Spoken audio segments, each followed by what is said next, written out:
Telugu digital media network లో political కేటగిరీలో #1 కేవలం 72 గంటల్లో 1,50,00,000 వ్యూస్ పైగా పాపులర్ టీవీ నెట్వర్క్. టీడీపీ మాజీ పొలిట్ బ్యూరో సభ్యులు అదేవిధంగా వైఎస్ఆర్సీపీకి సంబంధించినటువంటి ఎమ్మెల్సీ ఎవరైతే ఉన్నారో శ్రీ రామచంద్రయ్య గారు కొద్దిసేపటి కిందటే తెలుగుదేశం పార్టీలో అదే చంద్రబాబు నాయుడు సమక్షంలో వచ్చే పార్టీలో చేరడం జరిగింది. సార్, చార్టెడ్ అకౌంట్ కెరియర్ నుంచి ఇప్పుడు వరకు చూసినటువంటి దశల్లో దాదాపుగా ఈ రాజకీయ పార్టీలంతా మీరు చూసి ఓడపోసారు.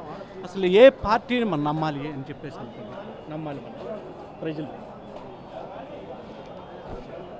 ఏ కులమన్నా ఉన్నాయి, వాడు ఏ మతస్థుడైనా ఉన్నాయి, ప్రజలకు మంచి పరిపాలన ఇచ్చేటువంటి పరిపాలన రావాలి. అటువంటి పరిపాలనకు ఎన్నుకోవాల్సింది ప్రజలకు. అంటే జగన్మోహన్ రెడ్డి 5 ఏళ్ళు పరిపాలన చూశారు మీరు, దానికి అసలు ఏమంటారు? ఎలా ఉంది, లేకపోతే అసలు ఆ పరిపాలన ఏ విధంగా ఎవరితో పోల్చుకోవాలి? ఇప్పుడు మీరు ప్రజల్లో తిరుగుతున్నారు మాకన్నా ఎక్కువగా, మీకేమనిపిస్తుంది? మాకన్నా ఎక్కువ తిరుగుతున్నారు, మేమేదో ఒక బావిలో ఈత మాదిరిగా చేసుకుంటున్నాం, కప్పల మాదిరిగా. మీరు బయటంతా తిరుగుతున్నారు, మీకేమనిపిస్తుంది చెప్పండి? మేము అనుభవిస్తున్నాం కదా.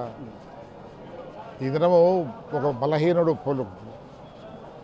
ఒక బలవంతుని చేతిలో దెబ్బలు తింటే పోలీస్ స్టేషన్లో కంప్లైంట్ ఇస్తే వీడిపైన పెడతారు కేసు. ఆ పరిస్థితి ఉంది.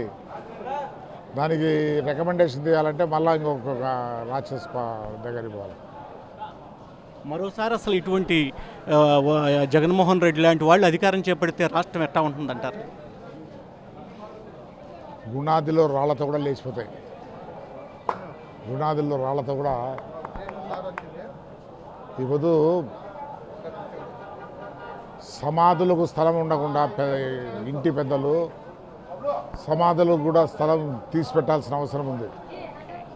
అది పరిస్థితి. ఇది పరిస్థితి. సి రామచంద్రయ్య గారి అభిప్రాయం. మరోసారి జగన్మోహన్ రెడ్డి లాంటి వ్యక్తి అధికారం చేపడితే సమాధులకు కూడా స్థలం ఎత్తుకోవాల్సిన పరిస్థితి ఏర్పడుతుందని సి రామచంద్రయ్య చాలా సీనియర్ నాయకులు ఆయన ఈరోజు పార్టీలో చేరారు. ఆయనైతే మాత్రం తన అభిప్రాయాన్ని చాలా స్పష్టంగా వ్యక్తం చేస్తున్నారు. కెమెరామెన్ కిరణ్తో దామోదర్, పాపులర్ టీవీ.